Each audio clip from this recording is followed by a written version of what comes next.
महाराज जी ने जप करने के 3 प्रकार बताए हैं।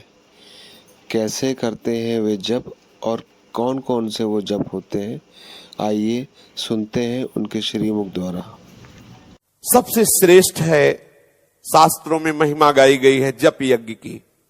श्री गीता जी में भगवान कह रहे हैं यज्ञानाम जप यज्ञोस्मि। जप का बहुत बड़ा महत्व है। 3 प्रकार का जप होता है, साधारण जप, उपांशु जप और मानसिक जप। पूर्व से उत्तर ये 10 गुना अधिक फलदायक माना गया है।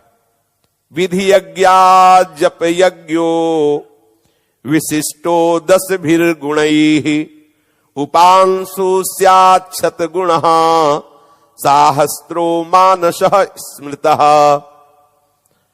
दर्श पौर्णमासादि ये जो विधि विधान से यज्ञ की जाती है, उन यज्ञों से श्रेष्ठ यज्ञ, सबसे बड़ी यज्ञ है जप यज्ञ। विशिष्टो, सबसे श्रेष्ठ यज्ञ। जितनी भी यज्ञ वर्णन की गई उनमें सबसे श्रेष्ठ यज्ञ है जप यज्ञ। उन जप यज्ञ में सबसे पहला होता है वाचिक जप, जो हम बुदबुदाते हैं, बाहर सुनाई देता शब्द। वाचिक मंत्र नहीं जपा जाता, नाम जप हो सकता है, राधा राधा राधा राधा, ऐसा जो भी नाम गुरुदेव ने दिया है। मंत्र केवल उपांश और मानसिक ही जपा जाता है। तो कह रहे हैं कि उन यज्ञों में सर्वश्रेष्ठ जप यज्ञ, ये साधारण जप जो वाचिक जप है, ये उन यज्ञों से 10 गुना श्रेष्ठ है। हम जो नाम जप कर रहे हैं, अश्वमेध यज्ञ, राजसूय यज्ञ, बड़ी बड़ी जो यज्ञ हैं, उनसे 10 गुना श्रेष्ठ फल मिलता है जो वाचिक नाम जप करता है। साधारण जप इसे कहते हैं।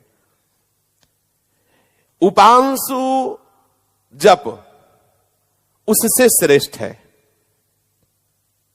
100 गुना, उससे 100 गुना श्रेष्ठ उपांशु, और 1000 गुना श्रेष्ठ है मानसिक। उपांशु में होता है कि आप कुछ जप रहे हैं, लेकिन क्या जप रहे हैं ओठ के बाहर नहीं आना चाहिए, बस ऐसे लग रहा है कि आप जप रहे हैं। लेकिन मानसिक जप में लगता भी नहीं कि आप जप रहे हैं कि नहीं, शांत, कोई हलचल नहीं। पर इसके लिए ये लोभ लेके कि 1000 गुना बड़ा है, शुरू करते हैं वहीं से, यहां से क्यों शुरू करें। तो 2-4 मंत्र चलेंगे, नाम चलेंगे, फिर वो डुलाएगा संसार में। क्रम से चलना चाहिए। जब तक अजपा जाप प्रारंभ ना हो जाए तब तक उपांशु पर दृष्टि रखनी चाहिए, नहीं तो चूक हो जाएगी। बहुत चंचल मन है, आपको निकाल देगा, भजन से अलग कर देगा, शाखा प्रशाखाए भागता रहता है बंदर की तरह। इसको अगर पकड़ना है तो जिभ्याग्य वर्तते नाम तुभ्यम उपांशु। ये यद्यपि ये परेशान हो जाएगा इस बात से, इसको बहुत अच्छा लगता है मानसिक, सबको लगेगा, ना हिलना पड़े ना बोलना पड़े, बस बड़े। तो जानते हो क्यों अच्छा लगता है? क्योंकि वो वहां तुम्हें भूल करवा सकता है। वो थोड़ी देर जपवाएगा, बस उड़ जाएगा। और उपांश में अगर उड़ेगा भी तो कितनी देर उड़ेगा, क्योंकि वो तो चल ही रहा है। इसलिए जिह्वा का अग्रभाग हिलते रहना चाहिए। उपांश बहुत आवश्यक है।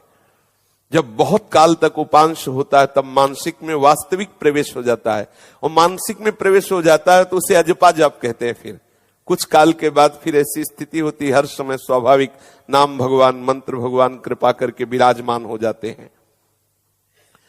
जो फल वाचिक जप के 1000 मंत्रों से होता है, वही फल उपांशु जप के 100 मंत्रों से हो जाएगा, और मानस जप के 1 मंत्र से हो जाएगा।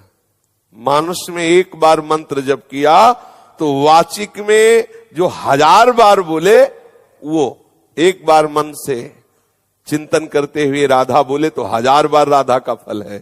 पर फल फूल में मत फंसना कि इधर फल का चिंता, बोले मानसिक ही करना है तो जरा सा आके बस फिर भाग जाएगा वो। फिर संसार में हमको निरंतरता बनाए रखने के लिए सावधानी रखनी है।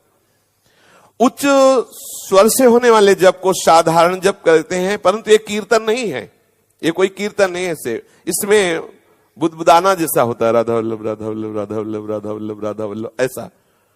जिह्वा और ओठ हिलते, परंतु शब्द क्या है ये पता नहीं, तो उपांशु, सामने वाला नहीं जान पा रहा क्या जप रहे, उपांशु।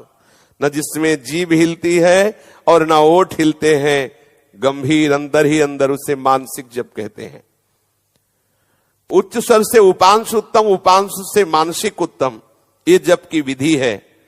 कोई भी ऐसा देवता नहीं जिसको मंत्र के द्वारा अधीन न किया जा सके। इसलिए सब देवताओं के परम देवता प्रभु श्री हरि जब अधीन हो जाते हैं, सुमिर पवन सुत पावन नामू, अपने बस करी राखे रामू। बड़ा आश्चर्य हुआ, पीछे जब जरत्कारु प्रसंग में था, ऋषियों से जन्मेजय जी ने कहा तक्षक नहीं आया अभी तक। बोले राजन वो कैसे आवे, वो तो देवराज इंद्र की सुरक्षा में हो गया, सिंहासन पे लिपटा हुआ, देवराज सिंहासन पे विराजमान, त्रिभुवनपति, समस्त देवताओं के राजा, जहां मूर्तिमान समस्त देवता आराधना करते जिनकी। बोले ऐसा मंत्र नहीं है कि मैं सिंहासन, बोले आप आदेश तो करो। ऋत्विजों ने कहा आप आदेश तो करो, विद्वानों ने कहा जे ही संकल्प किया तो मैं सिंहासन सहित देवराज इंद्र तक्षक सहित नाचने लगे आकाश में, कूद के भागे देवराज जी। उन्हीं का मंत्र और उन्हीं को, और बस स्वाहा बोलने की जरूरत थी कि मैं सिंहासन, देवराज इंद्र, तक्षक सब स्वाहा। संवर्त ऋषि का प्रसंग आता है, बृहस्पति जी के भाई हैं, बड़े ही अवधूत कोटि के महापुरुष। जब मरुत जी इनको यज्ञ के लिए वर्ण करके आचार्य रूप से लाए, तो देवराज ने जब सुना कि संवर्त ऋषि मरुत की यज्ञ करा रहे हैं तो कांप गए, क्योंकि बड़े ही अवधूत कोटि के महापुरुष। और वशिष्ठ जी करा रहे थे देवराज इंद्र की, जबकि वशिष्ठ जी आचार्य थे मरुत जी के, पर देवराज इंद्र जैसा जजमान मिला तो उन्होंने इनको छोड़ दिया। इसीलिए देवर्षि नारद की प्रेरणा से संवर्त ऋषि को इन्होंने आचार्य रूप से वर्ण किया। जे ही यज्ञ में बैठे तो मरुत से कहा कि होश में रहना, अब अगर ब्रह्मा भी आके मना करें कि इनको आचार्य पद से हटा दो तो हटाने की बात मत सोचना, नहीं भस्म कर देंगे, हम ऐसे वैसे आचार्य नहीं। बोले देवराज परेशान करेंगे, बोले उसकी चिंता मत करो। जे ही बैठे तो अग्नि देवता को देवराज ने भेजा कि जाओ मना कर दो कि हम तुम्हारी आहुति स्वीकार नहीं करेंगे। संवर्त ऋषि ने कहा अग्नि अब सावधान होकर जितना हम कहें उतना ही करना, नहीं भस्म कर दूंगा। आप समझो, अग्नि को संवर्त ऋषि ने मंत्र बल से कहा, महाभारत में कथा है, मैं तुम्हें भस्म कर दूंगा। मंत्र में कितनी बड़ी सामर्थ्य है।